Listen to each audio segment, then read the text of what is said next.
Olá, começa agora o programa Questão de Ordem, um espaço para você conhecer melhor os projetos e os demais trabalhos realizados pelos vereadores de São José do Rio Preto. E o nosso convidado hoje é o vereador Bruno Moura, do PSDB. Vereador, muito obrigado por sua presença, por ter aceitado o nosso convite. Eu que agradeço, estou à disposição.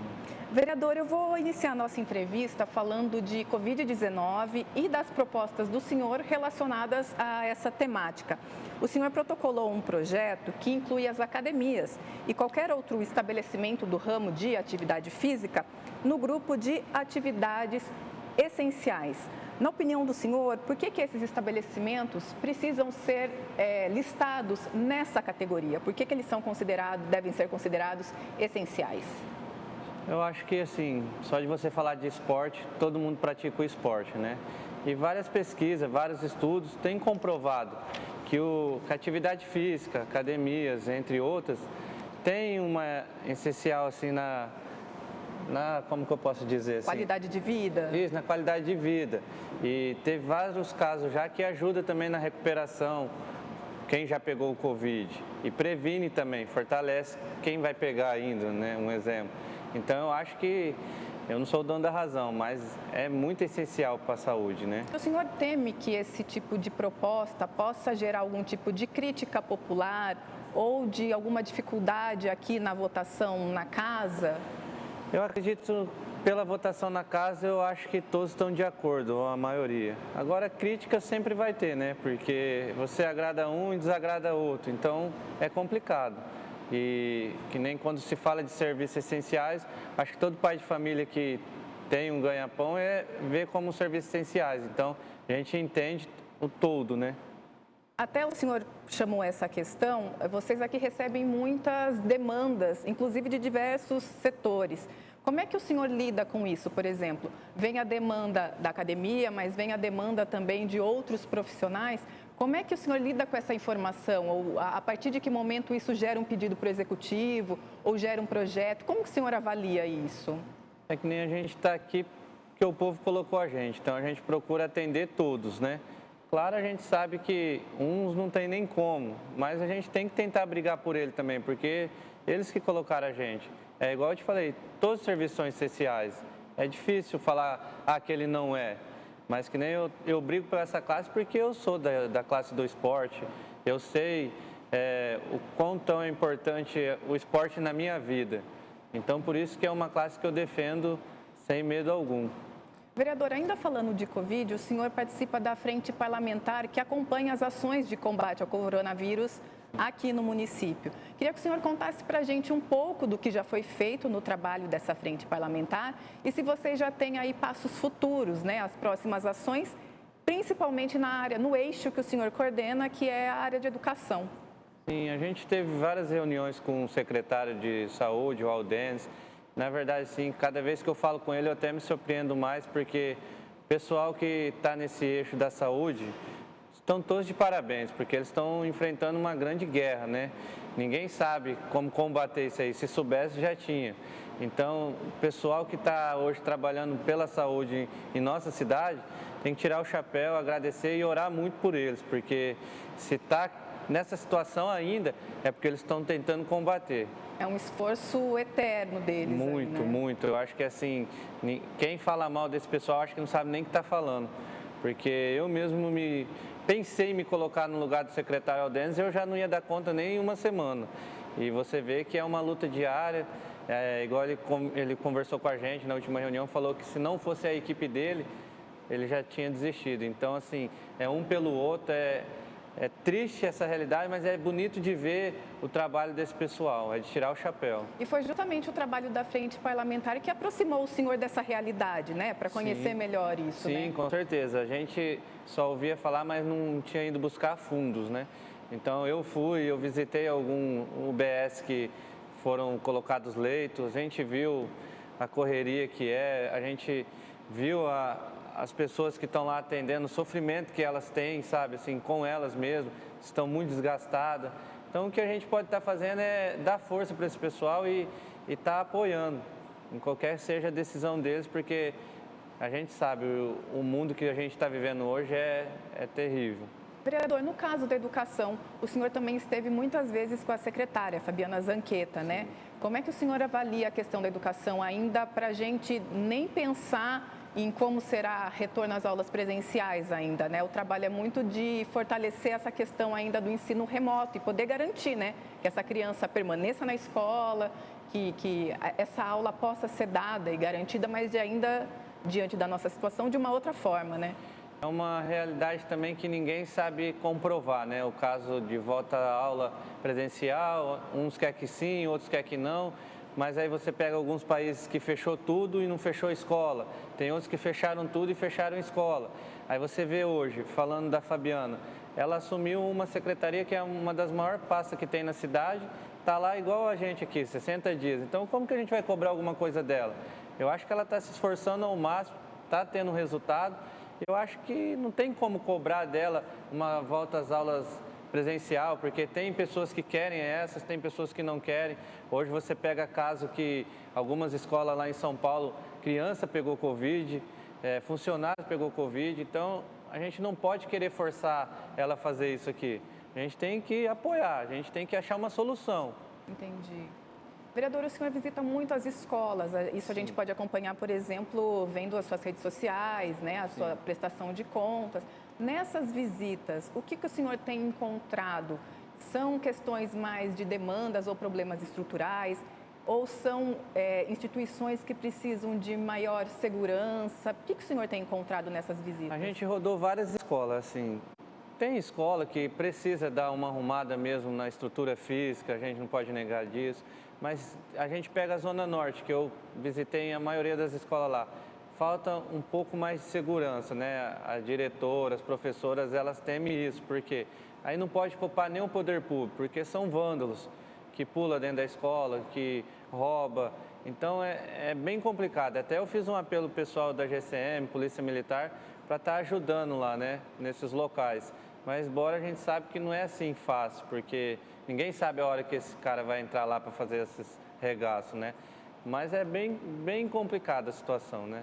Mas o importante é estar lá perto para saber o que acontece e poder pensar como ajudar, né? Isso, eu mesmo não tenho o que falar dela, porque todas as vezes que eu procurei ela, ela me atendeu de prontidão, sempre responde o que eu pergunto. Então, assim, é essa união que a gente tem que ter. É fácil apontar a pessoa, mas ninguém se coloca no lugar dela. Então, isso que é difícil. Vereador, ainda falando da frente parlamentar, o senhor também faz parte do eixo do transporte. E um tema que tem tomado conta da cidade, e claro, aqui nas discussões aqui na Câmara também, é a questão da superlotação dos ônibus. Tem muita reclamação dos usuários nesse sentido e que chegam aqui, né, nos gabinetes. Como o senhor acha que isso pode ser solucionado? É novamente essa questão de uma parceria e de conversa e de diálogo entre legislativo e executivo, tentando encontrar uma solução para essa questão? Exatamente, porque você pega um problema que está no Brasil inteiro, não é só na nossa cidade, é a superlotação. E a gente já teve, eu participei de uma reunião com o secretário, ele foi bem coerente nas respostas, né? A gente sabe que não é um caso fácil de resolver, eu acho que ninguém é dono da razão. E no nosso mandato a gente tenta entender, se posicionar no lado de um quanto do outro, claro, do lado do povo, só que também tem que ver o lado do secretário. E a gente tem que achar solução, não adianta apontar, criticar, porque tem que fazer isso, mas ninguém sabe a fundo fazer isso. Se ele está na carga é porque ele é competente. Então eu não quero trabalhar nessa linha. Tem que pressionar as pessoas, tem que fazer isso, tem que fazer. Não é assim. Acho que um bom diálogo resolve. Se não resolver, aí a gente pode tomar outras medidas. Mas eu estou aqui há 60 dias, eu não tenho ainda esse discernimento de estar cobrando, de estar pressionando. Eu tenho que aprender muito aqui ainda. Vereador, o senhor falou do bom diálogo. Além desse bom diálogo na esfera municipal, também tem de haver na questão município-estado. E o senhor procurou o gabinete do Marco Vignoli, né, secretário de Desenvolvimento Regional. Que demanda o senhor levou até lá? O Marco esteve aqui presente e uma vez ele deixou aberto que eu precisasse, eu poderia estar indo lá, né? Então eu fiz uma reunião com alguns donos de academia, educadores físicos no sábado, e a gente viu a real necessidade, vários fechando, vários sem poder trabalhar, sofrendo, igual está um todo. E eu resolvi ir lá levar essa demanda pessoalmente. Então eu me desloquei para São Paulo na segunda, me atenderam, embora também não está tendo atendimento lá por causa da Covid, mas conseguiram me atender, escutar as nossas demandas e vão tentar nos ajudar. Isso foi importante porque a gente teve esse acesso, né? Para mim foi gratificante só deles terem me atendido. Entendi, saber que tem essa abertura, né? Isso, correto. Vereador, aqui na casa o senhor também apresentou um projeto de lei que obriga as empresas que prestam serviços terceirizados para a prefeitura a contratar um seguro-garantia em favor do poder público. Explica para a gente qual que é o objetivo dessa medida, como é que ela funcionaria e que tipo de problema o senhor está buscando sanar com esse projeto. O objetivo é que a gente recebeu várias denúncias, várias ligações de empregados, né, de terceirizadas que um mês recebe, outro mês não, e algumas das vezes a empresa some, fale, e quem fica no prejuízo é o trabalhador. Então, junto com a minha equipe, a gente tentou achar algum projeto que levaria para estar saneando essa demanda, né, para estar melhorando, e a gente achou esse projeto e colocou ele em pauta. Então, assim, a gente vai estar dando um respaldo para o executivo, que também quem paga a conta depois é o executivo, e para o trabalhador, para ele ter a certeza que ele está trabalhando tranquilo, porque imagine, a pessoa está trabalhando sabendo que amanhã não tem mais a empresa e ainda ela vai sair no prejuízo. Então, isso que a gente quer tentar melhorar, né? A vida do trabalhador e até o próprio executivo. No caso, o dinheiro do seguro seria para garantir a esses trabalhadores caso houvesse algum tipo de não cumprimento de contrato dessa empresa. Sim, porque no começo começa tudo bem, aí vai dando um tempo, vai já deixando de fazer os deveres e depois ela some. Some e deixa esse empregado sem garantia Aí, para o trabalhador poder receber, ele entra com uma ação contra o executivo. Aí demora de 1 ano, 2 anos, 3 anos, 4 anos. Eu acho que não tem essa necessidade, se for tudo certinho. E a empresa que é comprometida é correta, não tem o porquê ela temer disso, né? Entendi. O senhor aqui na Câmara é membro da Comissão Permanente de Emprego também, né? Sim. E nessa área do trabalho, também tramita aqui na casa uma proposta de sua autoria.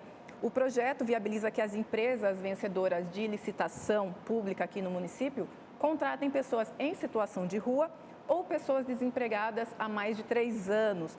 Como que isso funcionaria, vereador? A gente também, quando entrou aqui, a gente faz um trabalho social muito forte. Então, não vimos nenhum projeto com moradores de rua. A gente foi muito criticado com isso, só que assim, as pessoas que criticam, elas não sabem a essência dos moradores de rua. Nem todos estão ali na rua porque querem. Claro, tem uns que querem ficar lá e não vai sair, mas tem uns que temem por oportunidade. Então, quando a gente pensou neles, a gente fez esse projeto de lei. Porque esse morador de rua, as pessoas não entendem. Não vai tirar ele lá da rua e já botar ele lá no emprego. Ele vai fazer uma triagem, ele vai passar pelo centro pop, ele vai estar apto a estar trabalhando. Então, é para dar oportunidade para eles e para as pessoas também que estão há mais de 2, 3 anos sem registro na carteira.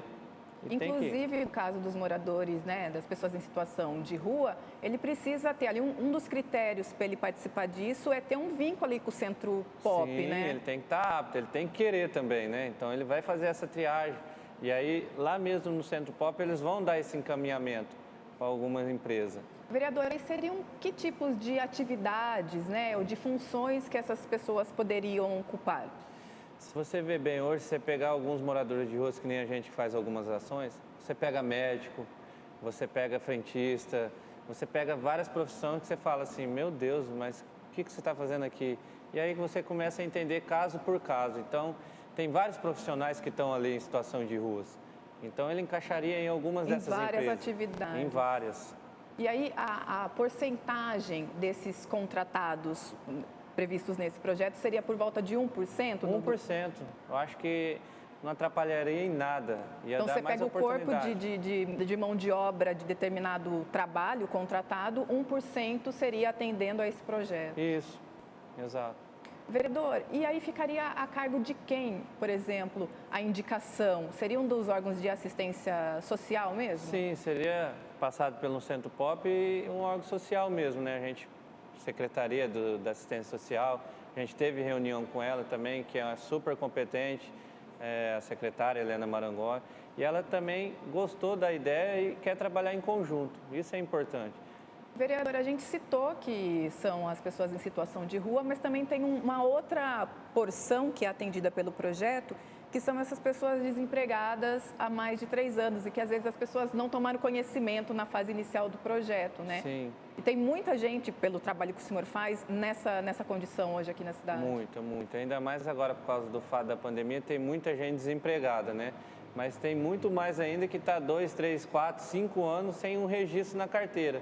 Faz um bico ali, outra coisa ali, mas o registro mesmo na carteira não tem. Então tem que dar oportunidade também para essas pessoas. O senhor já falou aqui durante a nossa conversa que a área da atividade física, do esporte, é uma área que o senhor atua, inclusive, né? Sim. Queria saber da opinião do senhor, quando a gente pensa no esporte aqui no município, qual que seria hoje a principal demanda? Se teria o principal problema a ser solucionado e como tentar resolver, principalmente num ano de pandemia, onde os recursos são escassos, né? E as atividades também estão, de certa forma, mais paradas, né? Sim. O esporte eu acho que não é nem só na nossa cidade, né? Mas no estado, no país inteiro, ele não é valorizado da forma que tinha que ser, né? Então, assim, é um caso que a gente vai brigar muito, porque você pega hoje São José do Rio Preto, tem várias referências que saíram daqui e levaram o nome da cidade para o mundo, são referências mundiais. Então, o esporte, ele salva a vida. Eu acho que a gente tem que fazer um trabalho muito forte com iniciação, tirar a criança da rua, fazer ela fazer algum tipo de atividade e dali, se ela não virar um bom esportista, ela vai virar um homem ou uma mulher de caráter, é isso que a gente prega. Então o esporte é uma ferramenta multiuso, muito importante na vida de uma criança, demais. Vereador, o senhor falou, inclusive, que o esporte mudou a sua vida, né? Sim. Como é que foi essa mudança? De que forma ele foi tão determinante na sua trajetória? A minha mãe não gosta nem que eu fale disso, né? Mas minha mãe, ela tinha que sair para trabalhar e eu e meu irmão ficava à mercê. Ia para a escola e depois ficava na rua. Então, a gente teve alguns amigos que se envolveu com droga, uns outros foi fazer assalto, alguns morreu, alguns estão vivos, outros estão presos. E quando eu comecei com capoeira. Quando eu me encaminhei com a capoeira, eu me espelhava nos meus professores. Então, eu queria ser igual eles. E através da capoeira eu pude ir para a Europa, eu conheci 12 países só dando aula de capoeira. Então foi abrindo a minha mente. E você vê a valorização do esporte lá fora, nem se compara com o Brasil. Então assim, quem não entende, eu acho que teria que estudar um pouco para saber a eficiência que é o esporte no nosso país, a valorização que ele tem. Então o esporte para mim é tudo. Se não fosse ele, eu não estaria aqui falando com você hoje. Vereador, da mesma forma que talvez o esporte não é visto com tanta importância, esse tipo de visão também recai sobre os profissionais da área? Às vezes eles também não recebem o respeito que merecem? Com certeza. Hoje a gente pega aqui, a gente tem medalhista olímpico na cidade, a gente tem campeões mundiais, que se ele passar na rua, ele é igual a qualquer um, ninguém dá a mínima importância. Aí você já pega uma figura dessa na Europa, o nego faz até festa para receber eles. Então, assim, eu acho que é uma desvalorização total o mundo do esporte. Eu tenho certeza que esse ano trocou o secretário, que ele possa fazer um bom trabalho. A gente está à disposição aqui para tentar ajudar ele no que for e mudar esse cenário. Porque hoje você pega Rio Preto, é a capital do esporte. É muito quesita a cidade. Então não pode ficar sem demandas de esporte igual vinha acontecendo. E de esportes muito variados, né? Modalidades diferentes, né, vereador? Sim, a gente pega hoje o atletismo, temos o Duda, que é referência. A gente tem o Jefferson, que foi goleiro da seleção, está aqui morando na nossa cidade. Tem o Thiago Alves, que é do tênis, Carol Gattas, que é do vôlei. Então, se a gente for citar, tem vários outros atletas aqui de nome. Entendeu? O boxe tem um trabalho muito forte. Gil, a gente tem professor nosso que saiu do projeto, hoje está em Dubai, dando aula lá. Então, assim, a gente perde essas referências por falta de apoio. Ginástica olímpica é um puta potencial, chega uma idade, a criança não consegue mais manter as crianças aqui, ela vai para outra cidade. São Bernardo. Então, assim, a gente só perde os atletas aqui, né, de vez de ter uma valorização. Eu espero que isso aconteça daqui para frente, né? Vereador, o senhor tem uma forte atuação no projeto Maquininha do Futuro. Sim. Explica pra gente como é esse projeto, que atividades ele desenvolve, quem vocês recebem lá, né? Há quanto tempo já existe essa iniciativa? O projeto Maquininha hoje é a minha vida, né? Eu posso dizer que tudo que eu sou até hoje é devido a esse projeto, porque a gente acreditou num propósito, era um bairro que não tinha nada lá no bairro. Você pega em volta só condomínio de luxo, mas... São Diocleciano, nós estamos falando, né? O miolo mesmo, ninguém entende a essência ali. Foi quando a gente começou um projeto só com futebol, que só tinha o campo, depois foi tomando corpo. A gente conseguiu de um empresário um salão, aí fomos pondo uma atividade esportiva de luta. A hora que foi ver, já tinha uma demanda muito grande. Aí a gente correu atrás da documentação, deixou o projeto da forma que tinha que ser, redondo mesmo, né? Então hoje, assim, a gente está no São Diocleciano, no bairro João Paulo, no Dom Lafayette, e estamos planteando ir para Santa Clara também. É um braço que está se abrindo. E o projeto hoje a gente trabalha em contraturno. A criança que não está na escola está no projeto. Depois das 18 horas da tarde é aberto para a comunidade, com atividade esportiva. Então abre 7, fecha 11 da noite. E atende uma demanda muito grande. E se eu estou aqui hoje, foi pedido dos pais desse projeto, do bairro. Não era uma vontade minha ser político, né? E hoje eu estou sendo vereador. Então eu quero poder ajudar não só o Maquininha, mas vários outros projetos sociais que tem na cidade, que não tem esse apoio. Eu sei como que é. Então eu preciso ajudar essas pessoas, porque é essencial. O projeto social faz uma diferença enorme na vida das pessoas. Vereador, e como é que vocês estão lidando nesse período de pandemia? Lá no projeto, Tá né? difícil, viu? Difícil porque, assim, a gente mantém as crianças no projeto. Toma café da manhã, almoça, os que estão à tarde almoçam, tomam café da tarde. Só que agora a gente está tendo que ajudar os pais também, que está sem emprego, está ficando em casa para cuidar dos filhos. Então, assim, a gente não vence. Chega a 200, 300 cestas por mês, vai e ainda fica faltando mais 200, mais 300. Então, a demanda está alta demais e a situação é crítica, né? E a gente não quer desamparar. Então, sempre a gente está fazendo ação, pedindo doações para empresário, para atender esse pessoal. Vereador, a gente falou do projeto que começou ali no São Diocleciano e o senhor fez, inclusive, um trabalho de gabinete itinerante e o primeiro espaço ali que recebeu foi justamente esse bairro, né? Explica pra gente que tipo de demanda chegou a esse gabinete itinerante quando vocês fizeram a ação lá, que urgências são essas do bairro? Sim, o gabinete itinerante, a gente, antes de assumir, né, quando a gente ficou sabendo que a gente tinha sido eleito, era estar junto com o povo, não é ficar aqui dentro da Câmara, é atender a demanda na rua, ir visitar, igual a gente sempre fez, né? Então a gente começou no São Diocleciano e deixo bem claro, o São Diocleciano é um bairro que eu nasci, é um bairro que acreditou em mim, mas nem por isso eu vou trabalhar só no São Diocleciano, eu trabalho na cidade toda. Você pegar, cada vez eu estou num lugar. Então foi bacana para quê? Para sentir a realidade. A gente já sabe, mas tem muitas coisas que a gente tem que estar aprendendo, escutando para trazer para essa casa. Então, muitas das demandas é, falta uma lombada aqui, precisa roçar um mato ali, tem um terreno particular aqui que o cara não vem aqui faz anos, aí está dando bicho, entra na minha casa. Então, são essas demandas que a gente vai lá atender a população e ele se sente muito grato, porque não tem essa aproximação entre o vereador e o povo. Depois que o vereador é eleito, eles falam que nunca mais nem atende. E no nosso mandato vai ser diferente, porque a gente quer atender dia a dia o povo e trazer as demandas dele para casa. Vereador, mas são muitas demandas e às vezes demandas que não competem ao legislativo, né? Como é que o senhor explica isso para a população? A gente procura ser bem claro. O que a gente não quer fazer no mandato é enganar as pessoas. Então, tem coisas que cabem ao legislativo, a gente atende, e o que não cabe a gente já fala.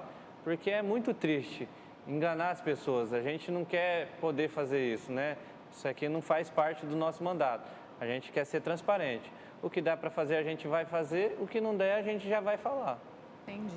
Vereador, a gente está chegando ao fim da nossa entrevista. Qual que é o recado final que o senhor gostaria de deixar para a população, inclusive deixando seus canais de contato, telefone, redes sociais, para quem quiser entrar em contato com a equipe do gabinete do senhor? Sim, o recado que eu deixo é agradecer a todos que acreditaram no meu trabalho, colocaram a gente aqui e dizer que a gente está aqui para trabalhar com a transparência. A gente não está aqui para ter lado A nem lado B. O nosso lado é o povo. Então, que eles continuem acreditando e nos cobrando, porque a gente está aqui para servir eles, não para fazer graça para ninguém. Tá joia. Vereador, muito obrigada pela entrevista, foi muito esclarecedora. Esse foi o Questão de Ordem com o vereador Bruno Moura, do PSDB. Ao longo da nossa programação, você acompanha outras entrevistas com os demais vereadores aqui da casa. Gostou dessa entrevista? Quer rever? Basta procurar o nosso canal do YouTube. Estamos lá como TV Câmara Rio Preto. Todos os projetos que tramitam aqui na Câmara você também encontra no site do Legislativo, riopreto.sp.leg.br. Nos acompanhe também pelas redes sociais. Estamos no Facebook e no Instagram. Muito obrigado por sua audiência, obrigado pela companhia e até o próximo programa.